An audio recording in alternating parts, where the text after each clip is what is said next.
Hi, and welcome to the first of many talks about investment ideas.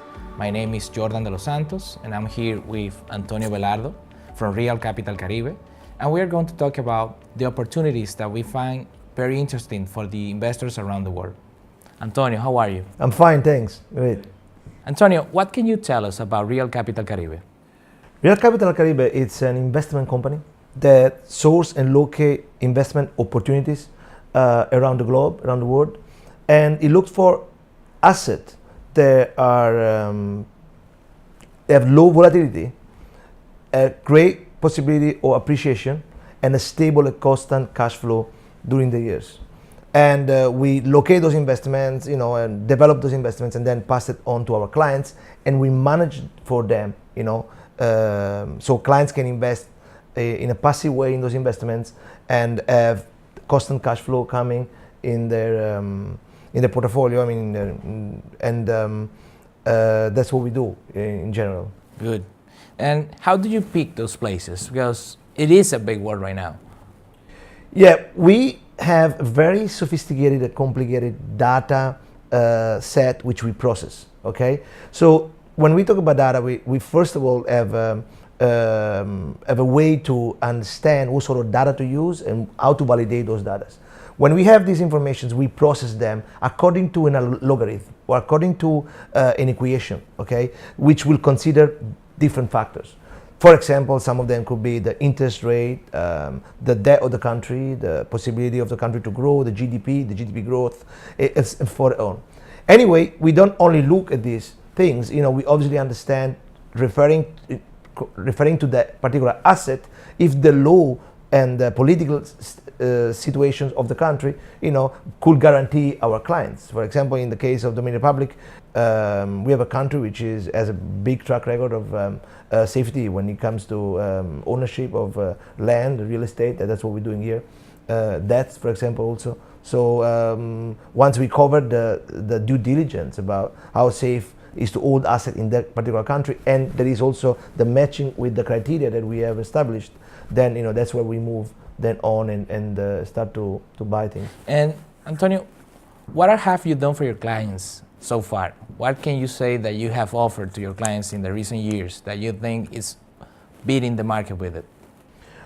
Clients in the last 10 years have been extremely happy. We came, after we left Europe, we came in United States right in the right timing, 2010, 2011, and we were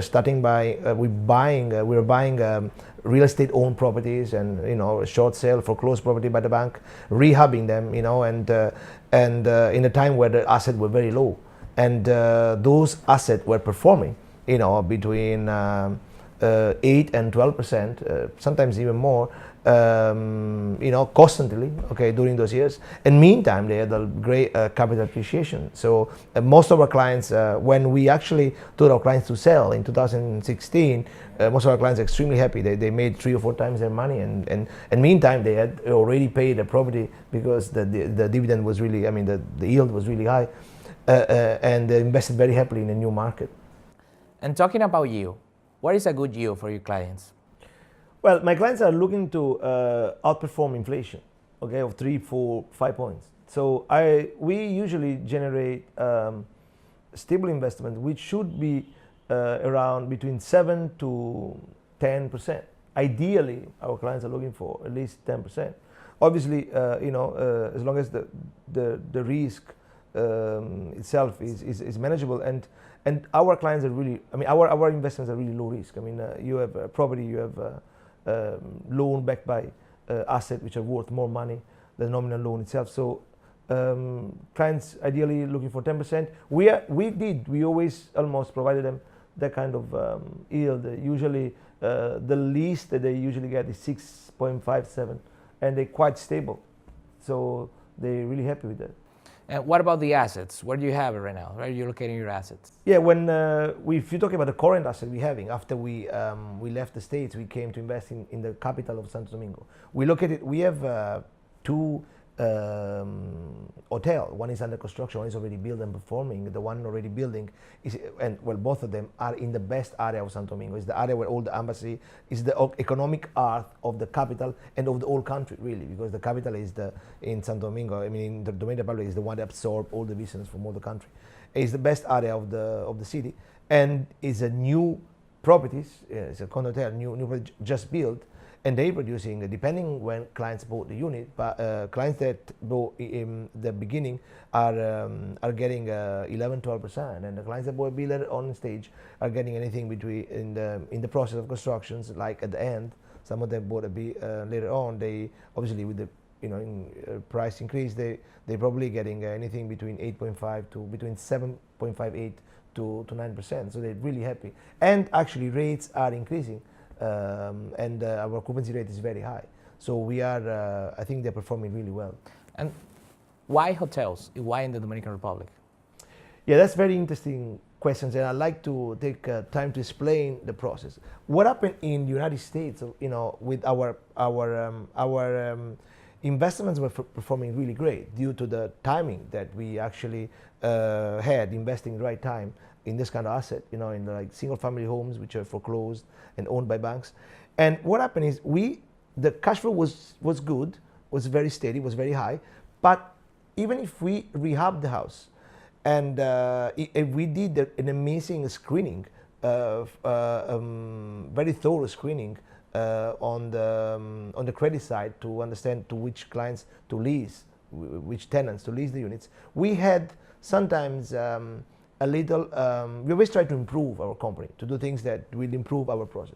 And we had obviously a small standard deviation, so the yield was stable, but sometimes would eventually drop 1 or 1.5 points. It was very high, so people wouldn't care.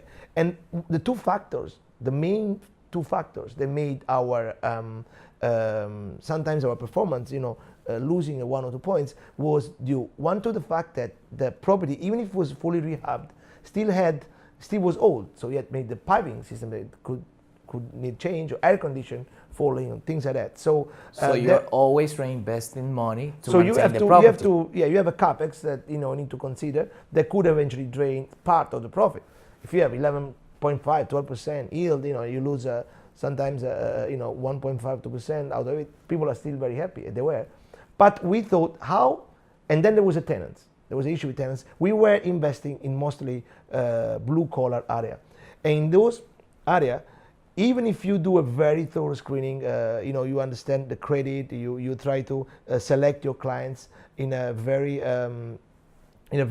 sometimes obsessive way, you still are in a situation where those clients, if they lose their job, they won't be able to pay your rent. And that's where eviction comes. Eviction was very easy in the States, it's an easy process, takes 2 or 3 months, but in that time, you might lose some revenue.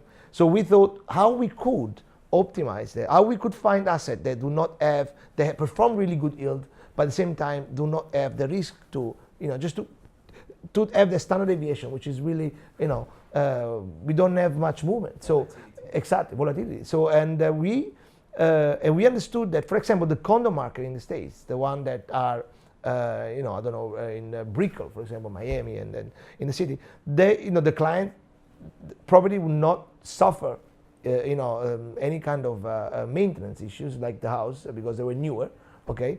And the clients were A-class, and obviously, with jobs above 80 or 90, $100,000 income, usually they always pay. However, the cost of the maintenance, the HOA, the community fee in the States, was that high for that kind of building that will drain, all the yield out. So, it would not make sense, because the property could only give 3-4%, sometimes even lower than that. Even if because of the high cost. Because of the high cost. But in the Dominican Republic, we find out that there was area like this, which, Piantini is a high income area. Piantini income is probably similar to South Beach. I mean, people are wealthy, they make money, there is, there is a business coming here. So, so you can have a target of executive coming from abroad, or even local executive that are, that work in the city. And that is the first problem gone. And the second was that if you build a new condo, clients have a warranty for at least 10 years, and supposedly for the next 10, 15 years, you shouldn't have those kind of maintenance issue. And we find out that the rent were really high, so the business was very sustainable. Then that's how we invested in here. Now, there is something that I want to add about the opportunity that we find. We understood, that's really important, we understood that there was a gap in the market. We understood that Dominican Republic was growing, and there were hotels like, for example, at the time the Marriott was just building. There were just business hotels which are very expensive, like the Marriott and the Intercontinental came later on as well. And so there were not really, the market, the travel industry was totally disrupted by the digital revolution. So before, as you remember, they were playing. They were also travel agents. They were bringing their own clients wherever they wanted to, because clients going somewhere were so attached to an operator that they could trust. Being to take them to the good hotel. Yeah, exactly. Take them to a hotel in a safe place. But now it's totally different. Now people travel all over the world. They can find out information. They got reviews to check. Exactly. With OTA, which the OTA are the really new, the online travel agents. The platform, mostly Booking, Airbnb, Expedia. Those are the ones that actually decide where the clients goes, because millennials mostly, but also older clients, they look for opportunities in the city center. They look the best location. They go through the reviews, okay, and that's what is their passport to that's where they see which is the best option to choose, and the brand itself, like the Marriott, Intercontinental, does not make much difference anymore, because it's not itself a guarantee of a good service. Okay, so what happened is, and Marriott and the big hotel chain understood that, so they changed the business model, and they were not investing anymore heavily into the structure itself. They were actually franchisee, their model to business people. So what happened is, business people then had an issue where they were buying top locations. They had the brand. They had to pay a franchisee fee. Sometimes it's very expensive, $250,000, $300,000, $500,000, $1 million sometimes, and they had to pay a constant, revenue, like a percentage of the revenue to the hotel brand. And what they are getting in change is just a system that everybody has. Like, maybe Opera or Site Manager, which is a software which are very well known now for years, that manage the hotel. And really, what happened is that they would fall themselves into a situation where they have what is called high leverage business. What high leverage business? High leverage business is a business which has very high cost, okay, independently by the turnover that they have.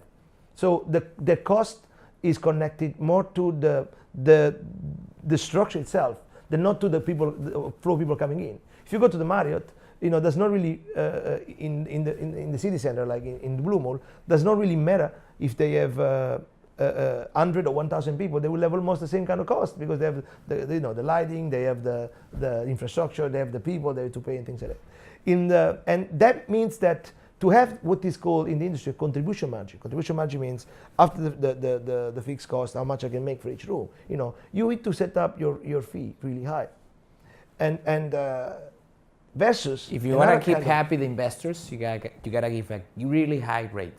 You need to have really high rate, because an owner of this hotel need to has a mortgage to pay, he has a fee to pay to the main brand, like for example the Marriott. He has certain standards to keep, and that's very expensive. So you cannot lower the price dramatically in case of because you're gonna lose money in case of downturn, for example, in the market. Versus another kind of model, which is the condo hotel, where you're located in the same kind of locations. You have, but you have a low cost, so your cost would increase not because of your structure, which is very light and flexible, but because the people are coming in, so we'll be connected to the people. So that's called low. It's a low leverage business in the sense that if you make more people, you increase your cost, but you don't care, because that cost is a base of your business. But your standard cost, your fixed costs are kept low. And my clients, most of them don't have any kind of mortgage on the property. So one of the issue in the Dominican Republic in particular, in the hotel industry in general, but in the Dominican Republic in particular, is price sensitivity. This country is very price sensitive. What does it mean? It means that at a very small increase in price, okay, you can have a bigger decrease in demand. So you need to really play with prices. And we're flexible. We can do that. I can drop my price now 35, 40%. in the case of downturn, and my clients will be still getting, we will be full, and my clients will be still getting at least 6 or 7% yield. So that makes me really in a better situation than them. If they do that, they won't be able to sustain themselves. So I don't know how they will be able to compete with us in this sense. And let me tell you the result. I mean, I'm not saying that because I'm pitching it. That's what happened. For example, we have some parameters. We have some what we call criteria or parameters. That we can judge our performance in the hotel industry. For example, we have what is called market penetration index, which is the difference between the theoretical occupation and the real occupation that we're getting. Okay, to understand how much we are outperforming, the theoretical occupations and the market. And we're doing really well. I make an example. If we had, for example, in this city, 200 rooms, okay, and we have a demand for 100 people. Okay, we have 100 rooms, and we have a demand for 100 people. And theoretically, we should get 50 room each. So 50% would be the occupancy, the theoretical occupancy rate. But what happened? The truth is different. Is that the hotel that is better managed, the hotel that can have a distribution management advantage or marketing advantage or any type of advantage like the price advantage that we have, can perform better than the other. So probably I'm gonna get 80, you're gonna get 20, or things like that. And the difference between the theoretical, the difference that there is, the proportion that there is between the theoretical occupation and the real occupation is the market index penetration. We have in a market that has 52% theoretical occupation, which is Santo Domingo, we have a 97%, 98%, sometimes, in general, 98% occupancy rate. We're always full. It's crazy. So we have 98 divided by 52. We have 180, 190% market penetration index. We are outperforming the theoretical market much more. So it means we're doing something better. We're on the right track. Antonio, you said something really interesting. It is that you have a lower cost structure of your assets. And I have a question about that. What happens with your assets compared to the market in a crisis situation? Well, exactly. In the event of a crisis, a downturn in the economy and maybe an increase in supply, what happens is that obviously we'll be connected to the price sensibility, and what happens will be that we will be able eventually, if we have to lower our rates, and we to still be able to fulfill a number of occupancy rate. And if we did a calculation that we would, if the economy will be collapsing, for example, and I will be able to cut my our fee of 35-40%, and my clients, will be still be able to, in that case, I can reduce, of course, some of my workforce, reduce my fee as well because of that, and we'll be able still to produce, a 6.5% yield, even in that case. So, I think that it's really good. We will be outperforming any other type of asset. And in that situation, high cost leverage hotels, the main street hotels, will not be able to sustain the business. They will probably close down. So we'll get even more business because, if they will be closing down, then eventually it will take the whole market. Of course. And what about the crisis? Let's talk about that. How do you see the Dominican Republic in the next years? I don't know, worldwide. Well, worldwide, I think that we have been experienced for 10 years a big growth. Big growth which was facilitated obviously from very low interest rate, money printing. And, now obviously, I don't know the exact timing. If I would know, I would be a billionaire. But I know that we are in part of the debt cycle. That is probably where eventually, a crisis in the next 2 years could be imminent. Okay, asset prices are very expensive. So I do expect eventually there's going to be a correction. In the States, whatever will happen in the States will be directly correlated also in the Dominican market. Dominican market is correlated in a big way to the American market. So if stocks, for example, if the market will collapse dramatically, if there's a downfall in the economy, we're gonna feel it in this country, okay? But our asset will be still performing, that stable cash flow, okay? Unless you're not in a rush to sell your asset right away, okay? You will not experience big volatility because you still have an apartment in the city center, and you'll be doing better than other assets. Think yourself, if you're gonna be invested in stock, all your money in stock, you're gonna feel the pain of a 40-50% drawdown compared to an apartment in the city center that you're gonna be able to sell, eventually, and this which is giving you a check every month.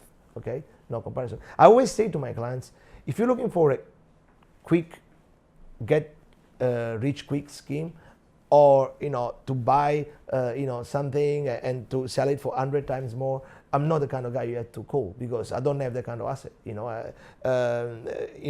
You could invest in a value stock if you have the gut to be able to take that kind of volatility, 30-40%, and eventually grow your money in the next 10-20 years if you pick the right asset better. But my clients are clients which are wealthy, which they want to preserve their wealth, or they want to locate a part of their wealth into something stable.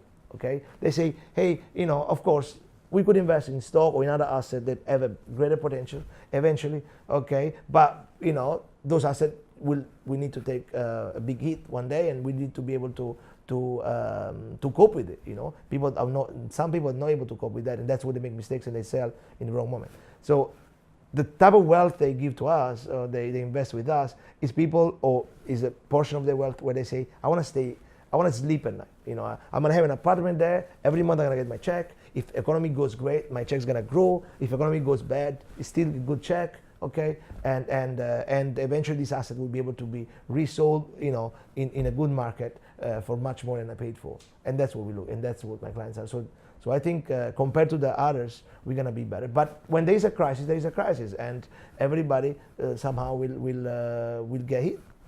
And in relation to your question, to be honest, I think the best person which I could consult to tell me how eventually is going to do through the crisis Dominican Republic is you. I mean, you have an amazing experience in trading for one of the biggest bank here in the country, and you've been working with the biggest, some of the biggest investment pension funds as a trader and as a portfolio manager. So please, what would be your opinion about the performance during, and the correlation with the States, the performance during an eventual downturn in the economy here in the Dominican Republic? It is a really good question, Antonio. To talk about the Dominican Republic, the first thing we have to say is where we are. Dominican Republic is at the center of the Caribbean, and it's a small country, small economy of a developing country. Who we are really specialized in tourism. We have the best beaches in the world, known like Punta Cana, but that's not the only thing the country has to offer. You said about the dependency that we have, the correlation that we have with the States. It is real. We have a really big correlation with the United States, but I think we're taking the steps to diversify our need in the United States.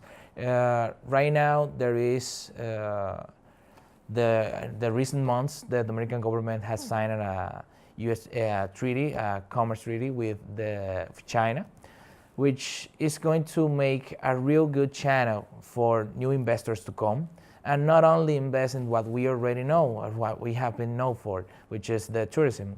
That they can invest like in infrastructure, agriculture, and try to develop the other sectors that really need, that we can really push up to make a stronger economy.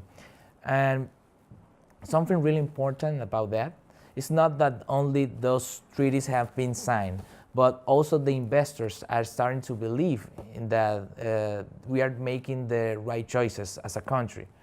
One really big proof of that is the history that we have in the stock market right now.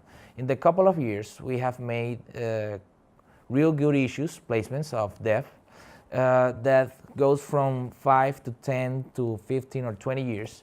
And we are doing it with just one digit rate, about 5 to 6 to 7%. And one important thing to talk about is the last year we made a really good placement that it was in Dominican pesos, and it was placed in the international market, and that one went just like 8.9%. So we are really making a real good impression in all of the investors. They are starting to believe in the Dominican economy. We are growing at a really steady growth rate, about 5 to 6, 7%. And we think that that is going to make sure that the Dominican Republic slowly, gradually start to depend less on the United States of America and on the tourism and the basic sectors that are in the other countries in the Caribbean. And we're starting to develop the sectors that have been the key sectors for other countries, developed countries, to grow. Antonio, and what do you think is the next hot business that you see coming from Real Capital Caribe? I think geographically, we're looking around, and we still think there is a lot of potential in the Dominican Republic, and asset prices in Europe and North America are too high. We are thinking about the same asset, but we are thinking to restructure them into a different type of format. We believe that the digital revolution, as it did disrupt the hotel industry, is going to, and is almost disrupting the finance industry. That's why the fintech is coming up now and things like that. So we think that we can create vehicles that can eventually be sold in a tokenized way.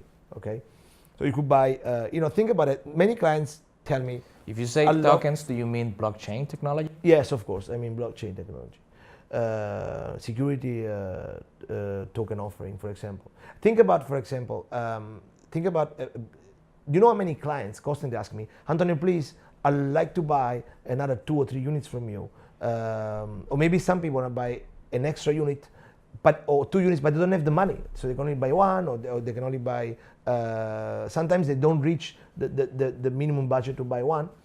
And those clients, will happily give me 5 or 10,000 or 20,000, so a portion of their money, okay, to join, for example, to be part of our hotel, not necessarily by owning an individual condo, but owning a part of their business, okay, or of a land, or of a debt. If as you know, we also invest in debt which are backed by assets, and that could provide them a constant cash flow. And if you do that in a regulated market, within all the security and the trustee and everything, then it can be a very interesting